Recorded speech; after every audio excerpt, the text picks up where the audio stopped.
Hello everybody, my name is Matamus, and this is the video review of LEGO Transformers Triplecross.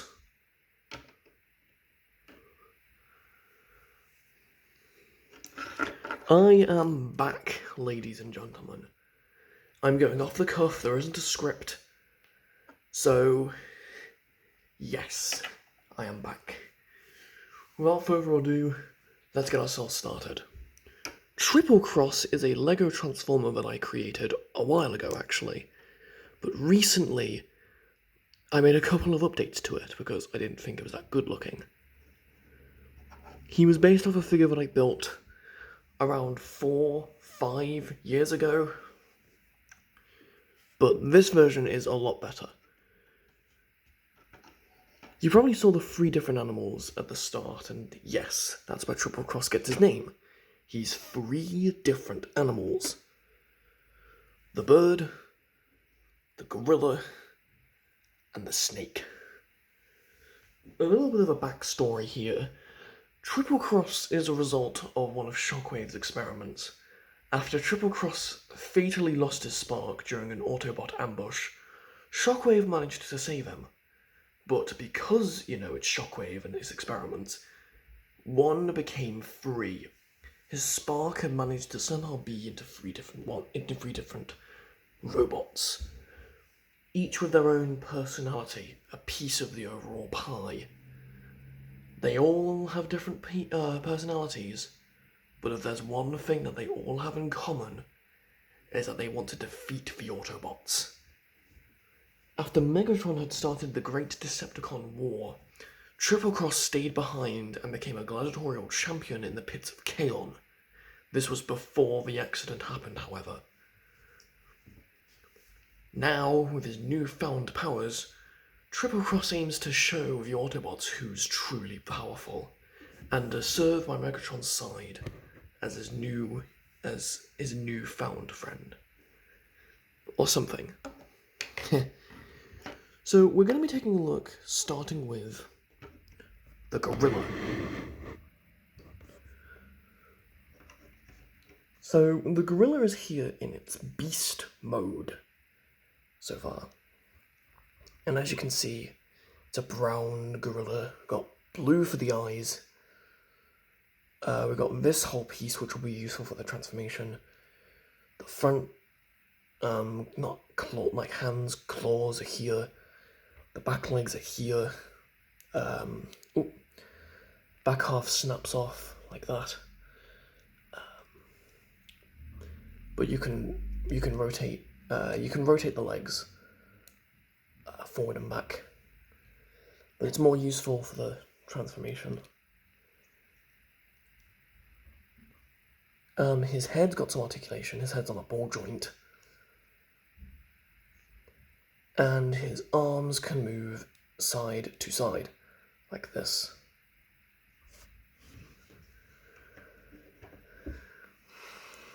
Now let's take a look at the bird.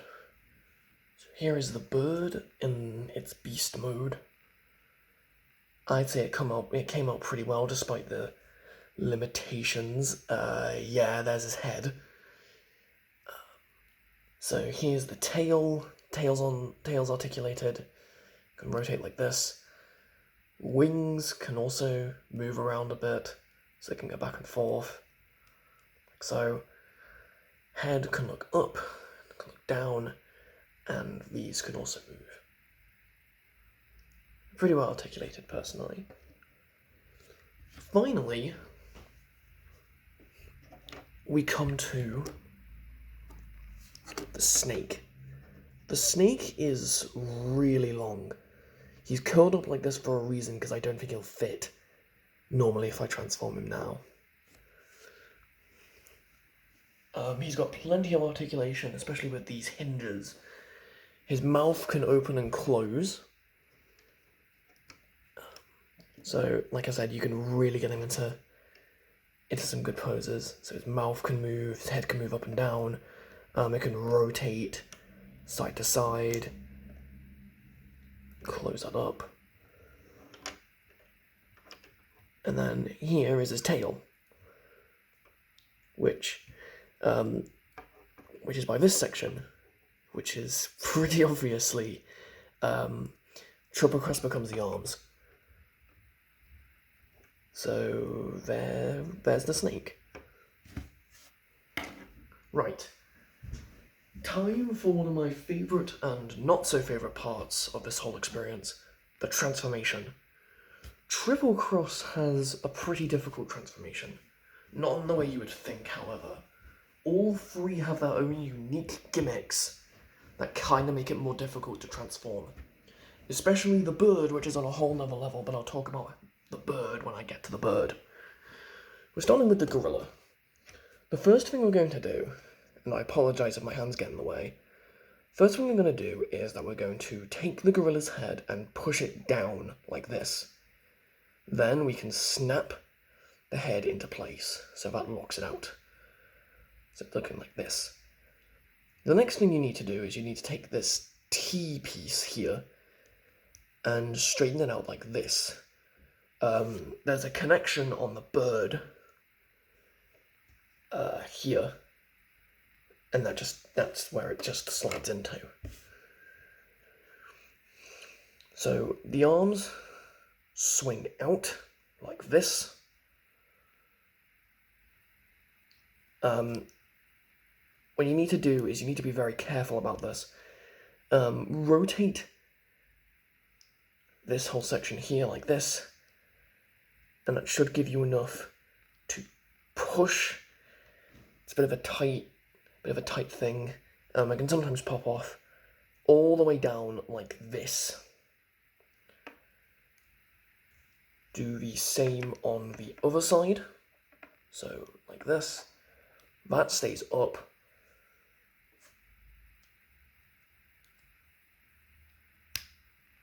Yeah, see there how it popped off? So there's like this. So we have this so far. What we're going to do now is we're going to come to the legs, take these pieces, rotate them 180 degrees so that these pits are now pointing outward. That's one side. There's the other. Take what were the gorilla arms and rotate them up while folding in the front hands, like this.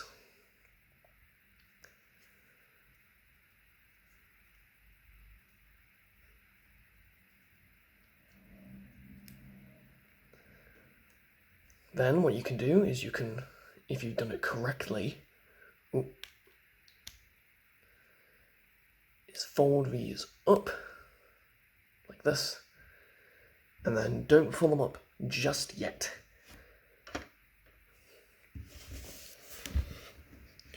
We've just got this whole section to do.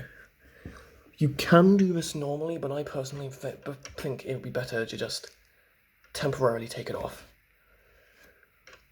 First thing you need to do is to fold this section up so that these two studs are facing forward. Then what you can do here is you can take what were the gorilla legs and fold them out like this. Rotate them in like that to make things more cleaner overall. So that's one, like this, and then that's the other.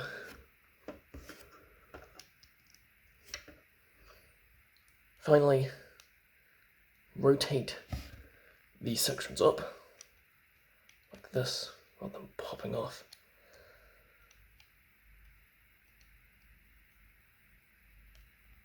Kind of hard to do on camera, but once you get everything situated, we have the gorilla in his lower half mode, so the legs and the lower part of the body.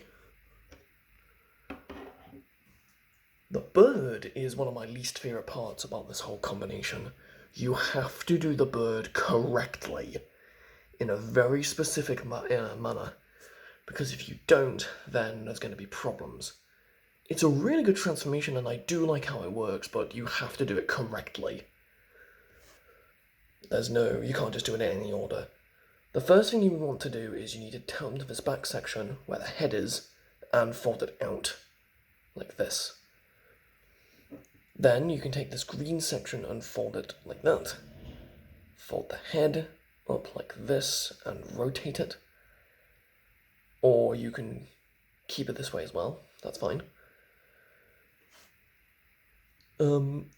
Take the head, take what will become the head. Green bit pops off.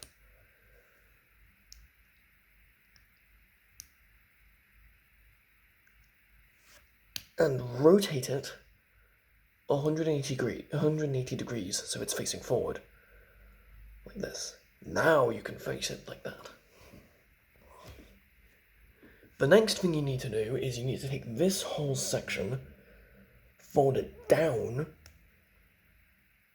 and rotate it 180 degrees. Like this.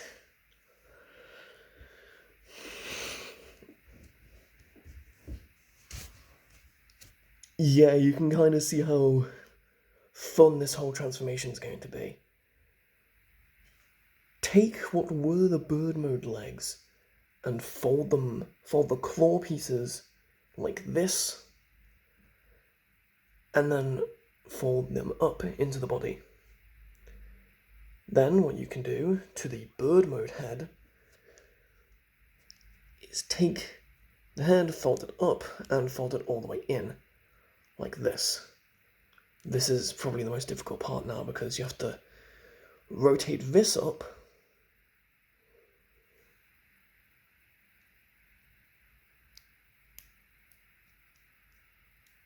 and then slide it in like that. Okay, that part's over. Finally, what you need to do is you need to take the wings and close them up. Sorry. Bit of a fiddly transformation, the bird. If you do it a couple of times, it's not that bad. It's actually pretty fun to do.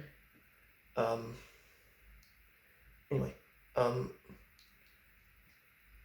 once you have transformed the entire section like this, then what you would need to do is you need to take the black bits at the sides, fold them in, and then take these sections and fold them up. And they become parts of the chest. Do the same thing on the other side, and here we have the bird in its combined body mode.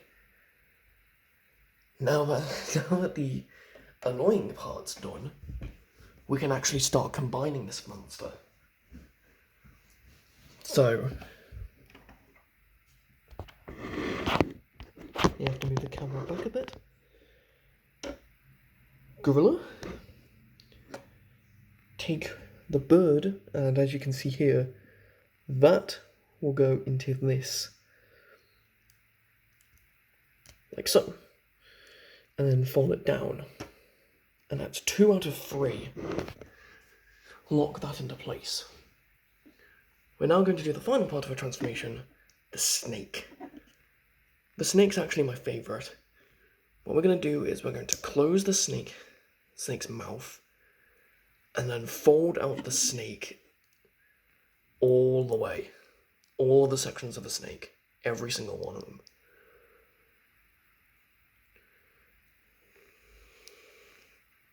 So they are straight like this. The snake is that long that it barely fits on screen. On the bird mode, if you look on the back, there's a couple of exposed studs, and that's where the snake will just snap into place.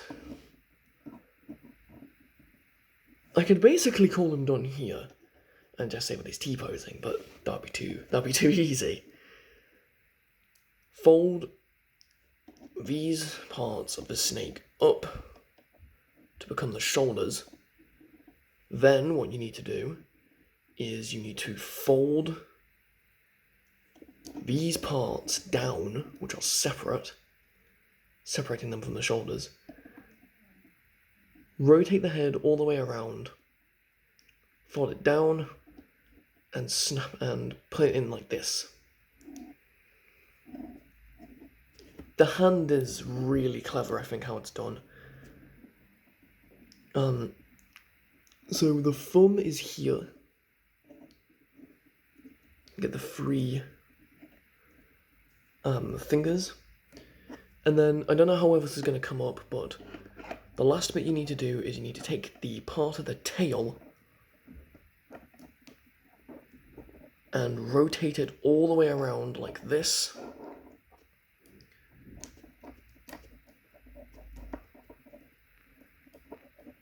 And then fold it up like that.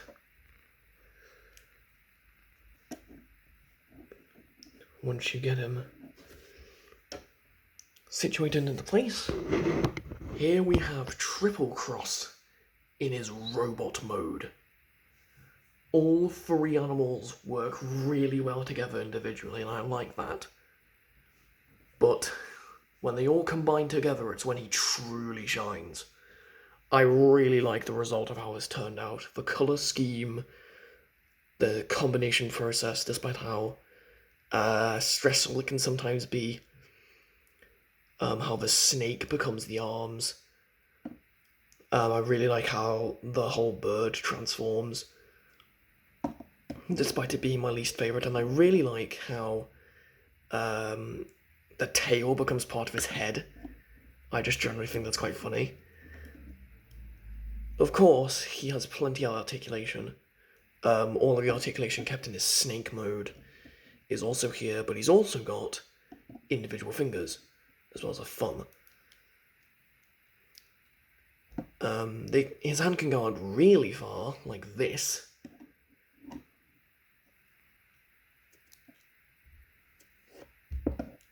I don't know how well this is going to show up on camera, but his head can also articulate, but it's very tight. Like, very, very tight. Like that. There we go. Of course, his snake head retains the same articulation. Probably my least favourite part of his whole thing is the legs. The legs don't really articulate that much. They can only go in and out, and that's pretty much it.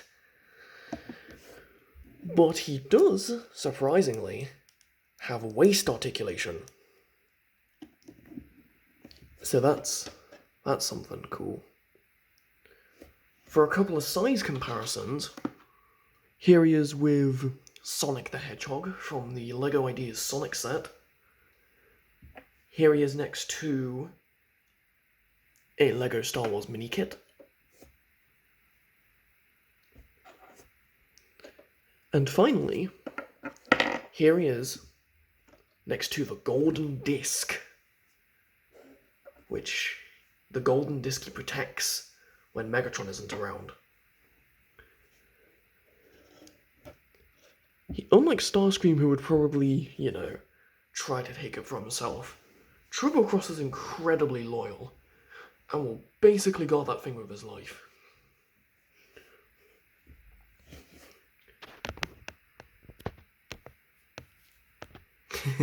So, there we go. This is Triplecross. He's a pretty cool combiner, has 3 great animal modes, a kind of annoying transformation process, but the result, I would say at least, is definitely worth it.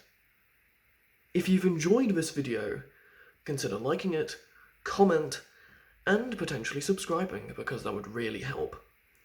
I plan on making more videos showing off way more LEGO Transformers than I have in the future. But until then, this is Matimus saying goodbye for now.